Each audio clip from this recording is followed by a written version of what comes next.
남편 3주기 제사를 앞둔 새벽 4시였습니다. 부엌에 불을 켜니 찬바람이 발목을 감쌌습니다. 올해로 75살. 무릎이 시큰거려 의자를 끌어다 앉아 전을 부치기 시작했죠.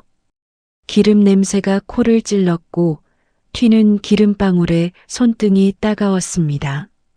여보, 당신 혼자 두고 가서 미안해요. 남편이 좋아하던 동태전을 부치다가 눈물이 났습니다. 눈물인지 연기인지 구분이 안 갔죠. 프라이팬 손잡이가 미끄러졌습니다. 아! 뜨거운 기름이 손가락에 튀었습니다. 찬물에 손을 담그며 거울을 봤습니다. 백발이 성성한 노인이 거기 있었죠. 이게 나란 말인가. 제사상을 차리는 데만 3시간이 걸렸습니다. 젊었을 땐 1시간이면 끝났는데 탕국을 끓이며 창밖을 봤습니다. 아파트 단지의 가로등이 하나둘 꺼지고 있었죠. 재건축 아파트, 시세 25억. 남편이 평생 일해서 마련한 우리의 성. 아침 8시가 되자 초인종이 울렸습니다. 누구세요? 엄마, 나야. 45살 큰아들 준호였습니다. 화면 속 준호는 정장 차림이었지만 넥타이는 비뚤어져 있었고 눈 밑엔 다크서클이 짙었죠. 문을 열자 준호가 들어오며 말했습니다. 일찍 왔지? 오늘 아빠 제사잖아.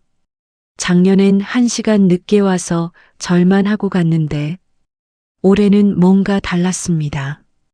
준호가 거실을 둘러보더니 부엌으로 갔습니다. 싱크대 아래 수납장을 열어보기 시작했죠. 뭐 찾니? 아, 그냥요. 엄마 혼자 계시니까 집 점검 좀. 이상했습니다. 그 수납장엔 쌀독과 함께 비상금 통장을 넣은 비닐봉지가 있었는데 준호가 그걸 알 리 없었죠. 엄마, 요즘 건강은 어떠세요? 괜찮아. 기억력은요? 깜빡깜빡하는 거 없어요? 뜬금없는 질문이었습니다. 9시 반, 38살 큰딸 수진이가 도착했습니다. 엄마 왔어요. 수진이는 명품 가방을 들고 있었지만 구두 뒤축이 달아있는 게 보였습니다. 언니 왔네? 애들은? 학원 보냈어. 오늘은 중요한 얘기가 있대서. 수진이가 준호를 흘끔 봤습니다. 두 사람 사이에 이미 뭔가 통한 게 있었나 봅니다. 10시 막내 미진이도 왔습니다. 35살 미혼. 엄마, 오빠, 언니. 밝게 인사했지만 손에 든 서류 봉투가 눈에 띄었죠. 다들 일찍 왔네. 제사는 12시인데 그 전에 할 얘기가 있어서요. 준호가 테이블에 앉으며 말했습니다. 세 남매가 나를 둘러싸고 앉았습니다. 마치 포위하는 것처럼 남편 영정이 우리를 내려다보고 있었습니다. 향 냄새가 코끝을 스쳤죠. 엄마, 우리가 걱정돼서 그러는데. 수진이가 입을 열었습니다. 박 여사님 아시죠? 작년에 혼자 계시다가 쓰러졌잖아요. 자녀들이 늦게 발견해서 지금도 요양병원에 계시대요. 그래서 엄마도 혹시 모르니까 미리 대비를 해야 하지 않을까요? 준호가 서류를 꺼냈습니다. 이게 뭐니? 가족 신탁이라는 건데요. 준호가 설명을 시작했습니다. 엄마 재산을 안전하게 보호하는 거예요. 엄마는 평생 수익을 받으시고 나중에 자연스럽게 상속되는 거죠. 듣기엔 그럴듯했습니다. 근데 왜 하필 지금? 엄마도 75세시잖아요. 미리 준비 안 하면 나중에 세금 폭탄 맞아요. 수진이가 거들었습니다. 맞아요. 김 여사님도 준비 안 해서 자녀들이 상속세로 집까지 팔았대요. 미진이는 계산기를 두드리며 말했습니다. 엄마 재산이면 상속세만 5억이 넘어요. 세 남매가 준비를 철저히 했구나. 이건 즉흥적인 게 아니었습니다. 너희 셋이 미리 짜고 온 거니? 엄마, 우리가 왜 짜고 와요? 준호가 억울하다는 듯 말했지만 주머니에서 휴대폰이 떨어졌습니다. 화면에 카톡 알림이 떴죠. 엄마 설득 작전 단체방. 준호가 황급히 주워들었지만 나는 이미 봤습니다. 너희들. 그때 제사상의 향이 타들어가며 연기를 뿜었습니다. 매캐한 연기에 눈이 따가웠죠. 그날 밤 잠이 오지 않았습니다. 35년 전 일이 떠올랐죠. 시어머니가 돌아가시기 한 달 전 요양병원 면회를 갔을 때였습니다. 병실은 소독약 냄새로 가득했고 창밖엔 까마귀들이 울고 있었습니다. 며느라, 시어머니가 떨리는 손으로 나를 잡았습니다. 손톱이 파랗게 변해 있었죠. 내가 바보였어. 어머니 무슨 말씀을. 집 문서 아들한테 넘기니까 바로 여기로 버려졌어. 시어머니의 눈에서 눈물이 흘렀습니다. 주름진 볼을 타고 내려온 눈물이 베개를 적셨죠. 너는 절대 그러지 마라. 그때 병실 밖에서 시동생들 목소리가 들렸습니다. 의사가 길어야 한 달이래. 병원비가 하루에 20만 원이야. 어머니 빨리 가시면 유산도 깔끔하게 정리되고. 시어머니가 그 소리를 들었는지 내 손을 더 세게 잡았습니다. 자식이 효자가 되게 하려면 끝까지 놓지 마라. 일주일 뒤 시어머니는 돌아가셨습니다. 장례식장에서 시동생들은 영정 앞에서도 유산 얘기만 했죠. 어머니 통장에 얼마 있대? 집은 누가 가질 거야? 맞으니까 내가. 그 모습을 보며 맹세했습니다.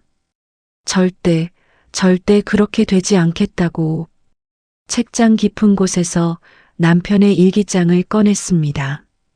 암 투병 중 마지막까지 쓴 일기였죠. 떨리는 글씨로 가득했습니다. 2021년 3월 15일. 오늘 준호가 왔다. 사업 자금이 필요하다고 5천만 원을 빌려줬지만 불안하다. 4월 3일. 수진이가 집 명의를 미리 넘기면 세금을 아낄 수 있다고 한다. 웃으며 거절했지만 서운해하는 눈빛이 보였다. 5월 20일. 미진이가 투자하면 2배로 불릴 수 있다며 통장을 보여달라고 했다. 아이들이 왜 이럴까? 마지막 장에 빨간 펜으로 쓰여 있었습니다. 여보, 꼭 기억하시오. 집 문서는 금고에. 비밀 계좌 마이너스 농협. 절대 미리 주지 말 것.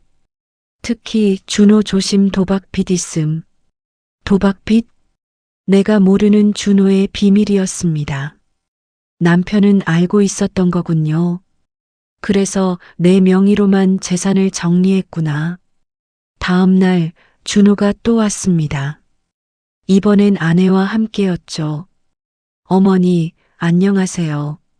며느리는 평소보다 더 살갑게 굴었습니다. 어머니, 준호 오빠가 요즘 너무 힘들어해요. 왜? 사업이 잘 안 돼서. 준호가 며느리를 제지했지만 이미 말은 시작됐죠. 빚이 10억이 넘어요. 자살까지 생각했대요. 거짓말인지 진실인지. 하지만 준호의 초췌한 얼굴은 진짜였습니다. 엄마, 제가 장남 아니에요? 아빠 돌아가시고 제가 얼마나. 그때 나는 조용히 휴대폰을 켰습니다. 녹음 앱을 실행했죠. 준호야, 솔직히 말해봐. 내 재산이 필요한 거지? 엄마, 그게 아니라. 그럼 왜 갑자기 가족 신탁이니? 재산 정리니 하는 거야?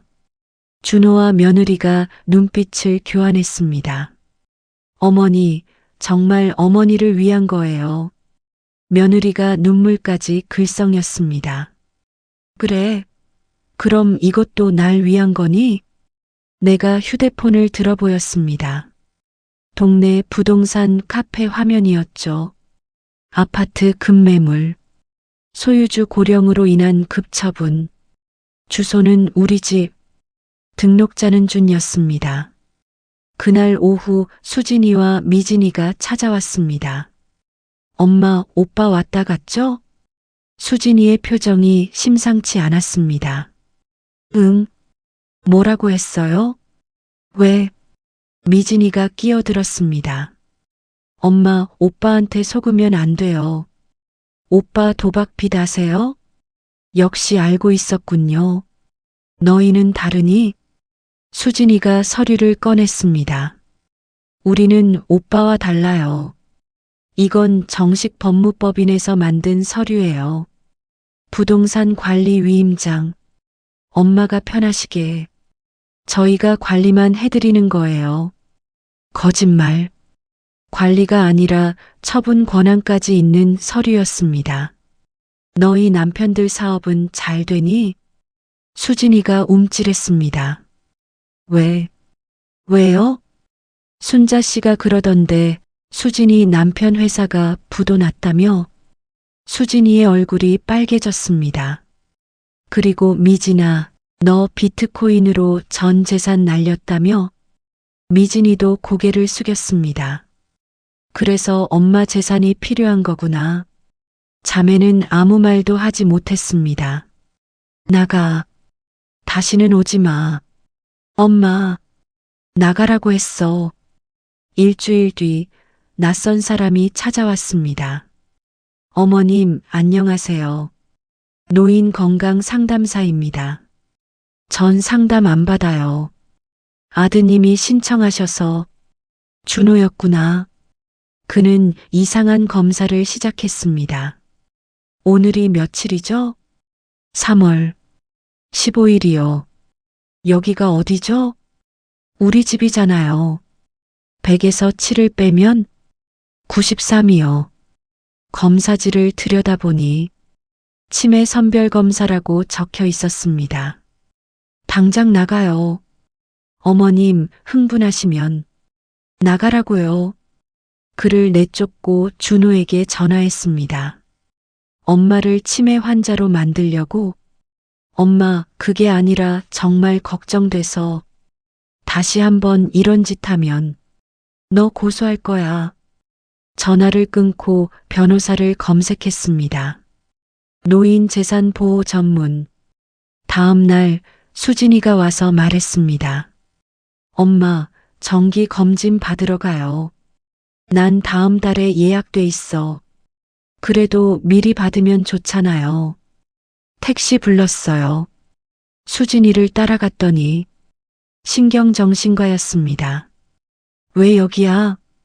엄마, 요즘 깜빡깜빡 하시잖아요. 난 안 그래. 진료실에서 의사가 물었습니다. 어머님, 요즘 잠은 잘 주무세요? 수진이가 대신 대답했습니다. 못 주무세요. 밤에 헛소리도 하시고. 언제 내가? 어머니, 어제도 돌아가신 아버지 보인다고 하셨잖아요. 거짓말이었습니다.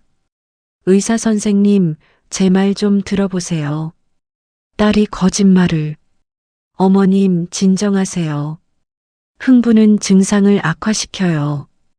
의사는 수진이 말만 받아 적었습니다. 불면, 환각, 흥분. 진단서에 적히는 단어들이 보였습니다. 그날 밤 옆집 박순자 씨가 급히 찾아왔습니다. 언니, 큰일 났어요. 순자 씨가 휴대폰을 보여줬습니다. 동네 카페에 올라온 글이었죠. 아파트 거주 75세 할머니, 치매 초기로 요양병원 입원 예정. 집은 매물로 나올 예정. 이게 우리 집 얘기잖아. 언니 자식들이 소문내고 다녀요. 부동산에도 다 퍼졌대요. 분노가 치밀어 올랐습니다. 순자야, 내가 부탁 하나 해도 될까? 뭔데요? 너희 아들 변호사잖아. 소개 좀 해줘. 다음 날 순자 씨 아들을 만났습니다. 젊고 똑똑해 보이는 변호사였죠. 어머님, 일단 모든 걸 녹음하세요. 그리고 재산을 안전하게 보호해야 합니다. 그는 여러 서류를 준비해 왔습니다. 이건 뭔가요? 압류 금지 통장입니다. 그리고 이건 성년 의견 거부 신청서요. 성년 의견? 자녀들이 어머님을 무능력자로 만들려는 법적 절차입니다. 미리 막아야 해요. 그날부터 나는 공부를 시작했습니다. 유튜브에 노인 재산 지키기를 검색하니 수많은 영상이 나왔죠. 60대 변호사 TV. 시청자 여러분, 자식이 여러분을 치매 환자로 만들려는 징후입니다. 금쪽 할머니, 제 재산 지킨 비법 알려드릴게요. 절대 도장 맡기지 마세요. 새벽까지 영상을 봤습니다. 노트에 메모까지 하면서 녹음은 필수. 변호사 선임장 작성. 정신감정서 미리 준비.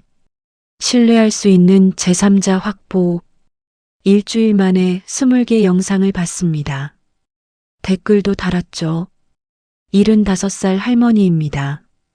제 자식들도 제 재산 노려요.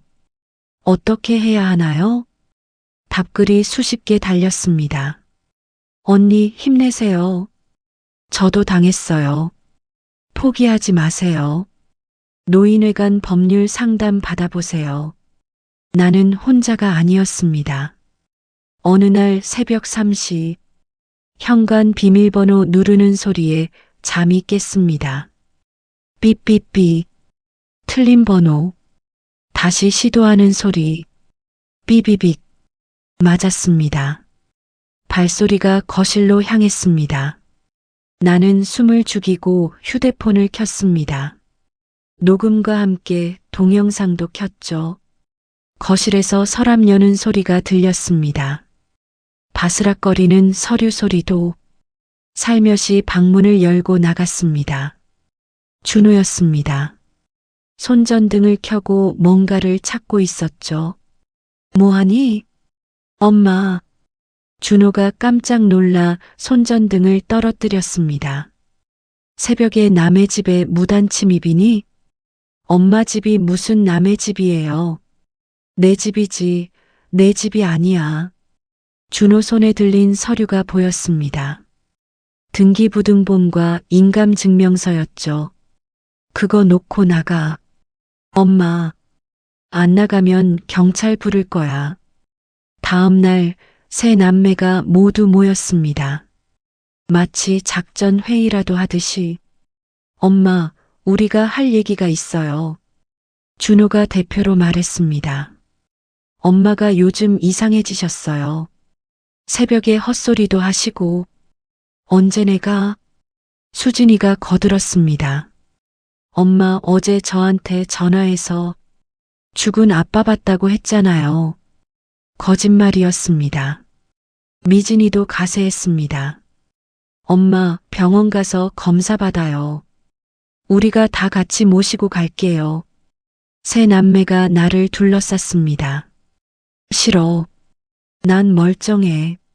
엄마가 멀쩡한지 아닌지는 의사가 판단할 일이에요. 준호가 내 팔을 잡았습니다. 나 놓으라고. 그때 초인종이 울렸습니다. 경찰입니다. 신고받고 왔습니다. 문을 열자 경찰 2명이 서 있었습니다. 무슨 일이십니까? 이유 신고가 들어왔습니다. 노인 학대 의심 신고요. 박순자 씨였구나. 고마운 이웃. 저희는 자녀인데요. 준호가 항변했습니다. 자녀도 노인 학대 가능합니다. 어머님 괜찮으십니까? 이 사람들이 저를 강제로 병원에 데려가려고 해요. 경찰이 세 남매를 보며 말했습니다. 보호자라도 강제로 데려가면 감금이 될 수 있습니다. 수진이가 서류를 꺼냈습니다. 저희는 엄마 건강을 걱정해서 그래도 본인이 거부하면 안 됩니다. 다들 진정하시고 대화로 해결하세요. 경찰이 가고 난 뒤 세 남매는 할 말을 잃었습니다. 이제 됐어? 다들 가. 그날 밤 나는 결심했습니다. 반격할 때가 왔다고. 변호사 사무실을 찾아갔습니다. 녹음 파일을 모두 가져갔죠. 들어보세요. 녹음 파일엔 모든 게 담겨 있었습니다. 엄마 집 팔면 5억씩 나눠 갖자. 치매 진단만 받으면 돼. 요양병원 알아봤어. 변호사가 고개를 끄덕였습니다. 충분한 증거입니다. 고소하시겠습니까? 아니요. 일단 경고부터. 변호사가 내용 증명을 작성했습니다. 재산 침해 중지 경고장. 즉시 모든 접근 중단. 위반 시 형사고소. 정신적 피해 민사소송. 사본을 3장 만들어 세 남매에게 보냈습니다. 내용 증명을 받은 준호가 찾아왔습니다. 이번엔 혼자였죠. 엄마. 처음 보는 모습이었습니다. 완전히 무너진 얼굴. 엄마, 저 정말 죽고 싶어요. 눈물이었습니다. 연기가 아닌 진짜 눈물. 도박빚이 15억이 넘어요. 사채업자들이 집까지 찾아와요. 애들 학교도 알아냈어요. 그래서 내 집을 팔려고. 죄송해요. 정말 죄송해요. 준호가 무릎을 꿇었습니다. 엄마가 나 어떻게 키웠는지 알아? 내가 대학 갈 때 내가 파출부 일을 했어. 남의 집 화장실 청소하면서. 준호가 흐느꼈습니다. 알아요. 다 알아요. 그런데 넌 도박을? 미안해요. 한 번만 용서해 주세요. 일어나. 무릎 꿇는다고. 15억이 사라지니? 수진이와 미진이도 찾아왔습니다. 둘 다 초췌한 모습이었죠. 엄마, 우리 정말 나쁜 딸들이죠? 수진이가 먼저 입을 열었습니다. 남편 회사가 부도 나고 시댁에서도 쫓겨날 것 같아요. 애들 학원도 끊어야 하고. 미진이도 울먹였습니다. 저도 전 재산을 코인해 회사도 그만뒀어요. 월세도 못 내고 있어요. 두 딸이 서로를 보며 울었습니다. 우리가 엄마한테 이러면 안 되는데. 그런데 왜 그랬니? 미안해요. 너무 급했어요. 세 남매가 모두 무너졌습니다. 하지만 나는 마음이 움직이지 않았습니다. 이미 너무 많이 배신당했으니까. 그날 밤 금고를 다시 열었습니다. 맨 아래 봉인된 편지가 있었죠. 아내에게 마이너스 내가 죽은 후 1년 뒤 열 것. 이미 3년이 지났지만 차마 열지 못했던 편지. 오늘 열어봤습니다. 사랑하는 여보, 이 편지를 읽고 있다면 아마 아이들 때문에 힘든 시간을 보내고 있겠지? 나도 알고 있었소. 준호의 도박, 수진이의 허영, 미진이의 무모한 투자. 하지만 그들도 우리 자식이요. 미워하지도 너무 사랑하지도 마시오. 당신은 강한 사람이요. 혼자서도 충분히 이겨낼 수 있소. 추신. 농협 금고 2,580. 비상금 5억이 있소. 당신만 쓰시오. 눈물이 났습니다. 남편은 모든 걸 준비하고 간 거였어요. 일주일 뒤 온 가족을 불렀습니다. 며느리, 사위, 손주들까지 거실에 모두 모였을 때 나는 서류를 꺼냈습니다. 이게 뭔지 알아? 재산 분할 계획서. 들어봐. 1. 이 집 마이너스 사후 경매, 전액 장학재단 기부. 2. 예금 10억 마이너스 보육원 기부. 3. 자녀 상속 마이너스 각 1,000만 원 제사 비용. 엄마, 세 남매가 동시에 외쳤습니다. 하지만 내가 손을 들어 말을 막았습니다. 아직 끝이 아니야. 너희에게 마지막 기회를 줄게. 또 다른 서류를 꺼냈습니다. 효도 증명 계약서, 매주 1회 의무 방문 1년간, 거짓말, 기만 행위 금지, 재산 요구 금지, 위반 시 모든 상속 자격 박탈. 1년이야. 1년 동안 증명해봐. 너희가 진짜 자식인지 아니면 내 재산만 노린 늑대인지. 며느리가 나섰습니다. 어머니, 너무하신 거 아니에요? 뭐가 너무해? 그래도 자식인데. 자식? 내 재산만 노린 게 자식이야? 사위도 끼어들었습니다. 어머니, 수진이도 반성하고 있어요. 반성? 병원에 끌고 가려 했는데 손주들이 울기 시작했습니다. 할머니, 우리 아빠 미워하지 마세요. 마음이 흔들렸습니다. 하지만 애들은 나가 있어. 어른들 얘기야. 손주들이 나간 후 나는 냉정하게 말했습니다. 1년. 그것도 싫으면 지금 당장 2년 끊자. 엄마가 어떻게 우리한테 이래요? 준호가 소리쳤습니다. 그 순간 내 안에서 무언가가 폭발했습니다. 그래, 내가 어떻게 이래? 나도 소리쳤습니다. 태어나서 처음으로 내가 너희를 어떻게 키웠는데. 준호, 너 수능 때 과로로 쓰러져서 내가 없고 병원 갔잖아. 그때 내 허리 나갔어. 아직도 아파. 준호가 움츠러들었습니다. 수진아, 내 결혼식 때 시댁 눈치 보느라 내 폐물 다 팔아. 내 시어머니가 날 무시할 때도 참았어. 너 때문에. 수진이가 고개를 떨구었습니다. 미진아, 유학비 대느라 아빠는 암검진도 미뤘어. 그래서 늦게 발견됐잖아. 내 학비 때문에. 미진이가 흐느꼈습니다. 그런데 너희가 나한테 이럴 수 있니? 치매 환자 만들고 요양병원 보내려 하고. 내 목소리가 온 아파트에 울렸습니다. 나가, 다 나가. 1년 뒤에 와. 그전엔 얼굴도 보기 싫어. 집이 조용해졌습니다. 세 남매가 떠난 지 한 달. 연락 한 통 없었죠. 아침에 일어나면 남편 사진에 인사했습니다. 여보, 잘했죠? 대답 없는 사진. 하지만 웃고 있는 것 같았어요. 혼자 밥을 먹었습니다.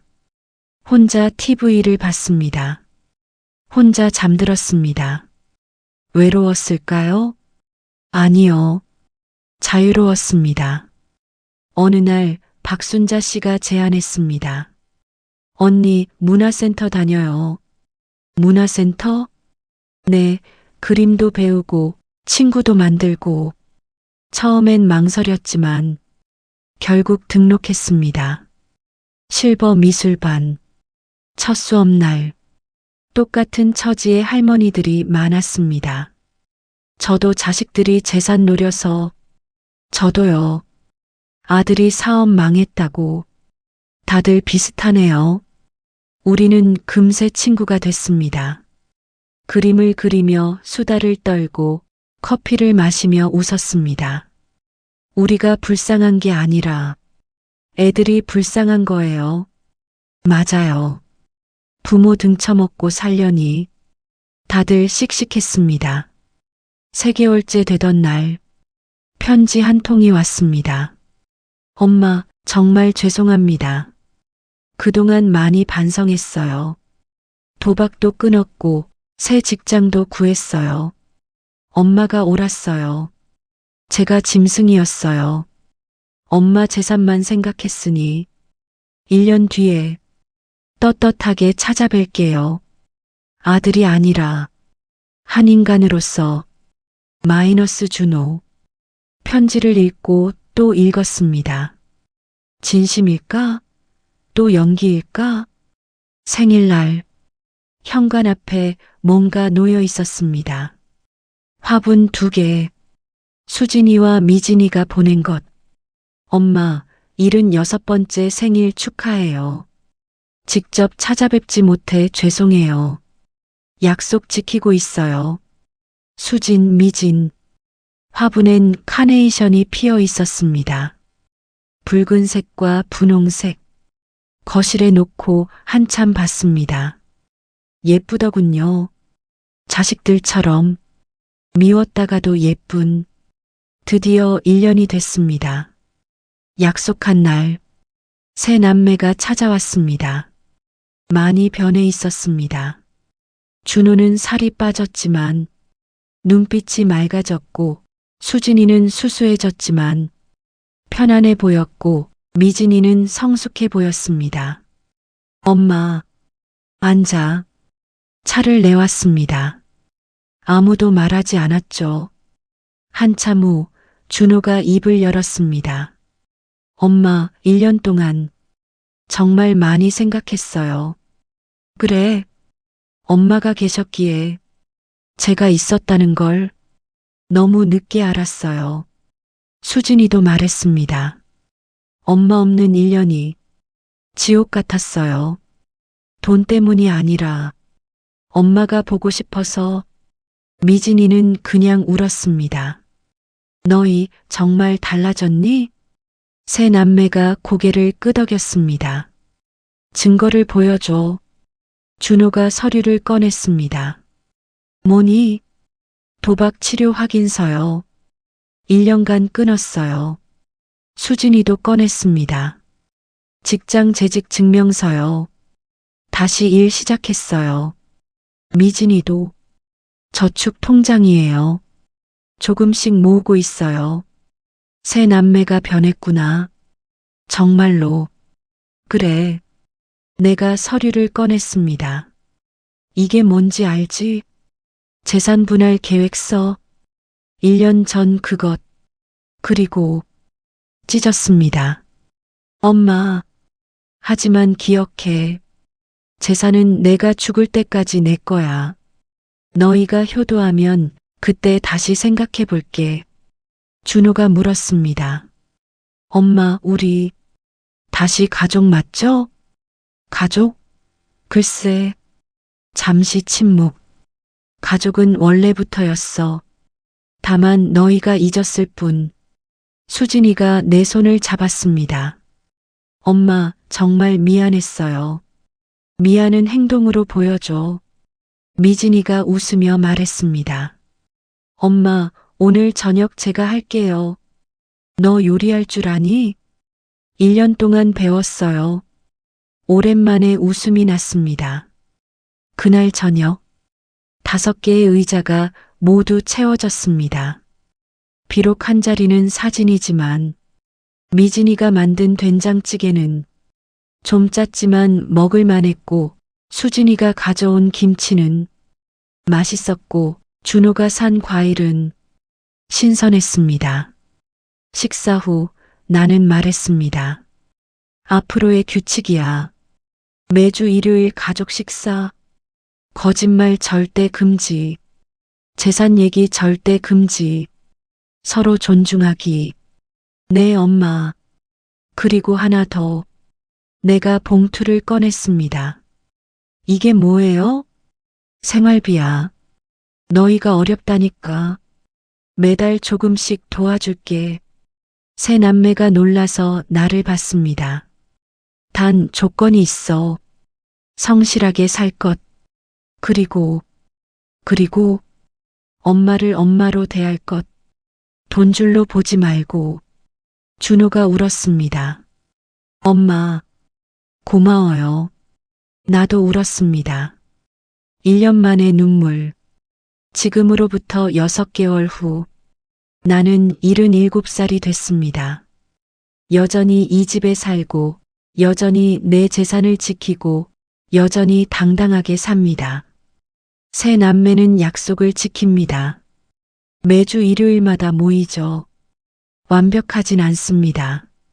가끔 서먹하고 가끔 불편하고 가끔 옛 생각이 납니다. 하지만 그래도 가족입니다. 오늘 준호가 물었습니다. 엄마, 행복하세요? 나는 대답했습니다. 행복? 그건 모르겠고 후회는 없어.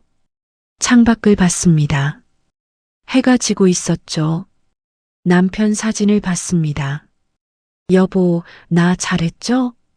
재산도 지켰고 자식들도 교육시켰고 무엇보다 나를 지켰어요.